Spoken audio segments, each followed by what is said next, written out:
नमस्कार दोस्तों, आप सभी का हमारे यूट्यूब चैनल करियर एडवाइज़र में स्वागत है। आज हम एक ऐसे कॉलेज के बारे में बात करेंगे जो भारतीय सेना का है और भारतीय सेना के लिए डॉक्टर तैयार करता है। तो उसका नाम है AFMC armoured forces medical college, Pune में है। इसमें एडमिशन का प्रोसेस क्या रहता है, क्या क्या क्राइटेरिया है, क्या फ़ीस लगती है, कितने कितने पर कट ऑफ जारी पिछले सालों में हुई थी, इन सभी बातों के बारे में बातें करेंगे। तो चलो वीडियो स्टार्ट करते हैं। तो आज हमारा विषय है armoured forces medical college, Pune Maharashtra में है और 1962 में बना था भारतीय सेना के लिए डॉक्टर तैयार करने के लिए। अब इसमें एडमिशन का प्रोसेस शुरू कहाँ से होता है, जब हम फर्स्ट काउंसलिंग पे जाते हैं तो फर्स्ट काउंसलिंग पे जब अप्लाई करते हैं ऑनलाइन, तो वहाँ पर एक ऑप्शन आता है, क्या आप AFMC के लिए अप्लाई करना चाहते हैं।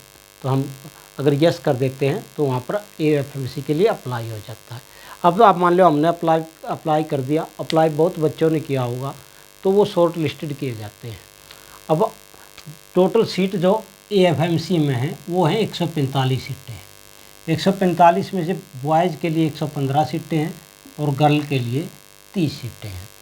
अब जब जितने बॉयज़ और गर्ल्स ने AFMC के लिए काउंसलिंग में अप्लाई किया है, उनको शॉर्ट लिस्ट किया जाता है और बॉयज़ में से 1490 बच्चों को और लड़कियों में से 390 लड़कियों को शॉर्ट लिस्टेड किया जाता है मेरिट के आधार पर। वो मेरिट कौन सी होती है, नीट की मेरिट। मान लो हम बॉयज़ हो या गर्ल हो, वो AFMC के जो शॉर्ट लिस्ट किया उसमें हम सामने आ गए, उसमें हम कट ऑफ में आ गए, तो उसके बाद क्या प्रोसेस होता है। अब इस कट ऑफ का क्या पिछला रुझान रहा है, 2022 में जो ये कट ऑफ थी वो 616 नंबर पे थी। 2023 में ये कट ऑफ मिनिमम रही 622 और 2024 के लिए हम बात कर सकते हैं तो ये 630 के आसपास रहने की उम्मीद है।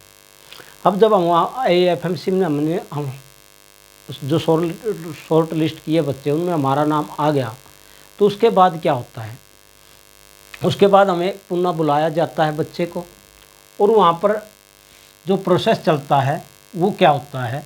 तो पहले हमारा नीट का स्कोर, फिर एक टोलर टेस्ट होता है, फिर एक PAT और फिर इंटरव्यू। अब ये नीट का स्कोर, जो इतना भी हमारा नीट का स्कोर आता है, उसमें से मान लो किसी को बच्चे के 720 नंबर, 720 का होता है, 720 में से जितने भी आएंगे। फिर टोलर टेस्ट होता है, टोलर टेस्ट होता है 80 नंबर का। 80 नंबर में क्या आता है, इंग्लिश और लॉजिकल रीजनिंग के क्वेश्चन आते हैं। एक क्वेश्चन शायद 2 नंबर का होता है। तो ये 40 क्वेश्चन आएंगे, 720, और ये जितना ये टोटल हो जाता है 800। उसके बाद 50 नंबर का इंटरव्यू होता है। जो PAT टेस्ट है, फिजियोलॉजिकल असेसमेंट टेस्ट है, वो क्वालिफाइड नेचर का होता है, उसमें फिजिकल फिटनेस देखी जाती है। अब ये टोटल बन जाते हैं, अब इन 800 को 4 से भाग करके इसको बना दिया जाता है 200 नंबर, और 50 नंबर फिर इसमें जुड़ते हैं इंटरव्यू में से आपको कितने आते हैं। तो फिर ये टोटल 250 नंबर में से आपकी मेरिट बनाई जाती है। और मेरिट बनाने के बाद कितने बच्चे सेलेक्ट होंगे, 115 बॉयज़ सेलेक्ट होंगे और 30 गर्ल्स सेलेक्ट होंगे। पिछली बार बॉयज़ का जो कट ऑफ था 622 नंबर था और लड़कियों का था 645 पे। जिनके 645 मार्क्स थे नीट में, उनको शॉर्ट लिस्टेड किया गया था। अब आगे क्या होता है, आगे और क्राइटेरिया देखते हैं हमें AFMC का। सबसे पहले देखते हैं एज।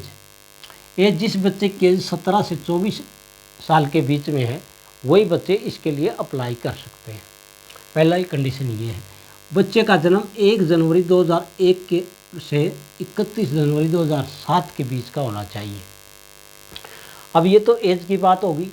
अब हाइट की बात करते हैं। जब जिस बच्चे की एज 20 साल से कम है, उसकी हाइट 150 सेंटीमीटर होनी चाहिए और जो वेट है 40 to 52, यानी 40 किलो से लेकर 52 किलो के बीच में होना चाहिए। जिन बच्चों की एज 20 साल से ज़्यादा है, उनकी हाइट भी कम से कम हाइट 150 सेंटीमीटर और वेट 40 से 54 किलो के बीच होना चाहिए। ये होगा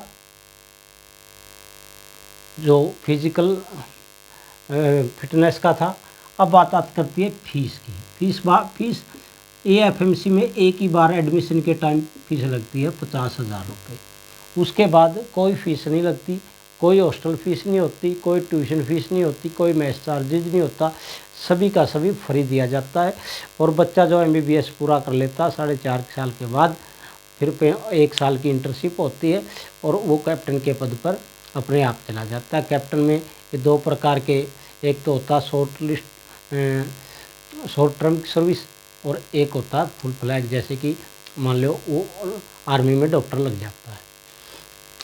अब इसके बाद जितना भी बच्चे की वर्दी का है, किताबों का, स्टेशनरी का, सभी जो खर्चे हैं वो भारतीय सेना उठाती है और वही बच्चे को तैयार करती है डॉक्टर के लिए। और उसी के 5 साल का बॉन्ड। एक बात और है, इसमें 5 साल का बॉन्ड होता है कि आपने AFMC में एक बार एडमिशन ले लिया और एडमिशन लेने के बाद आपने MBBS AFMC से कर ली, उसको आपको कम से कम 5 साल भारतीय सेना को देने पड़ेंगे। भारतीय सेना में एज ए मेडिकल ऑफिसर सेवा देनी पड़ेगी। आप सभी को वीडियो कैसी लगी, वीडियो को ज़रूर बताएं। वीडियो को लाइक करें, शेयर करें और चैनल को सब्सक्राइब करें। और इस संदर्भ में किसी की कोई क्यूरीज हो वो हमें कमेंट बॉक्स में लिखें, आपका आंसर ज़रूर दिया जाएगा। और काउंसलिंग से संबंधित भी आगे जो थोड़ी बहुत जानकारी है उसके आधार पर आप अगर कोई सहायता चाहेगा तो सहायता भी की जाएगी। आप सभी का बहुत बहुत धन्यवाद। आप सभी का दिन शुभ रहे।